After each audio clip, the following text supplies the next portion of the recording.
Rock bottle on the track. Sometimes you gotta take a break from just about everything, disappear, come back, and shock the world. I'm talking to that athlete. I'm talking to that administrator. I'm talking to that nurse, that doctor. I'm talking to that student. I'm talking to that communicator. I'm talking to that pioneer, that inventor. I'm talking to that entrepreneur.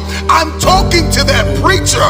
I'm talking to that person who refuses to stay where they are. I'm talking to that person that doesn't have a problem laying in obscurity, because you know that when you come out of the dark room, all eyes on you. We live in a culture of busyness, distraction, and noise. And sometimes the only way something's going to change is if we just shut out every distraction. What if you could just shut out the world for just a season and focus on you? A man is rewarded in public for what he does in private. Can you unplug for just a moment and focus on you? Focus on what matters. Why are you here? What is your destiny? The reason why you don't see it, the reason why it has not manifested, the reason why you are so frustrated is because you have not been willing to forsake all that you've been called to forsake and to follow through behind closed doors.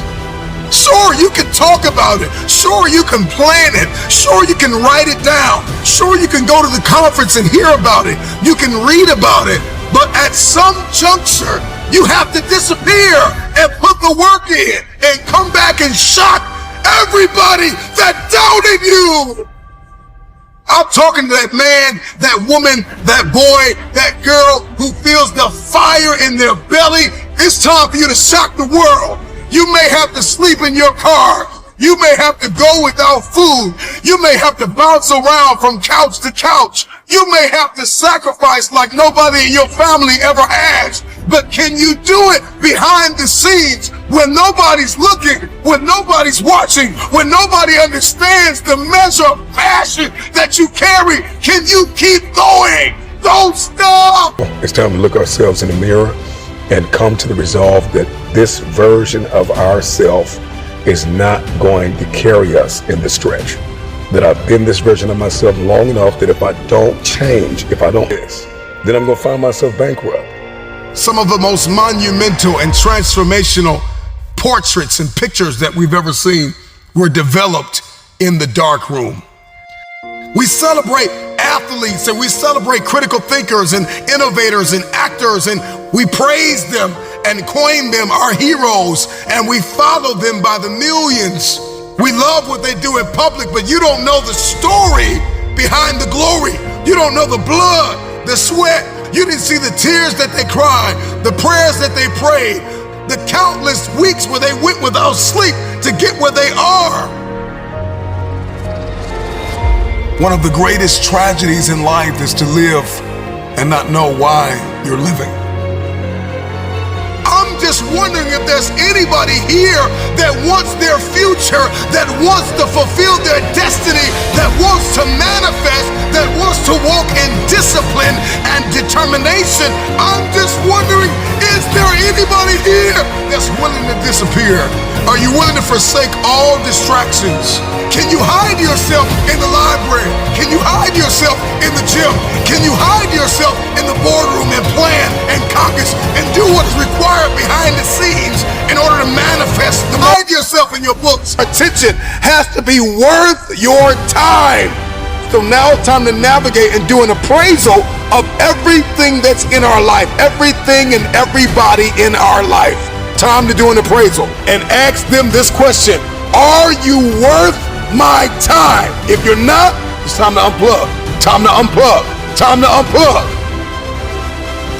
I'm just wondering if there's anybody that can hear my voice right now that has come to the end of themselves and they are willing to eliminate distractions. They are willing to delete social media apps if they have to. They are willing to walk away from everything that is distracted, everything that has diluted your devotion and your determination, every disease and dysfunction and disorder that has pulled you from destiny after you have heard it, after you have received it, after you have written it down, after you have spoken it once.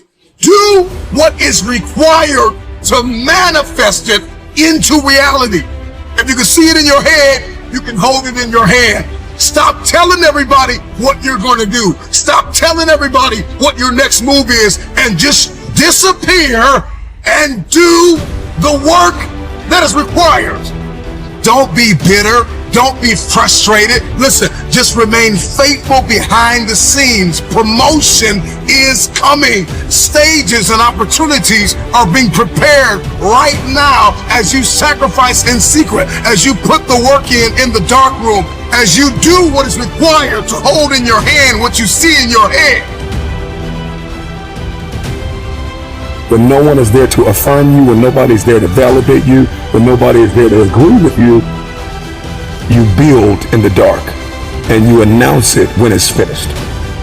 You cannot let your fear hold you back from your destiny. You have to feel the fear and do it anyway.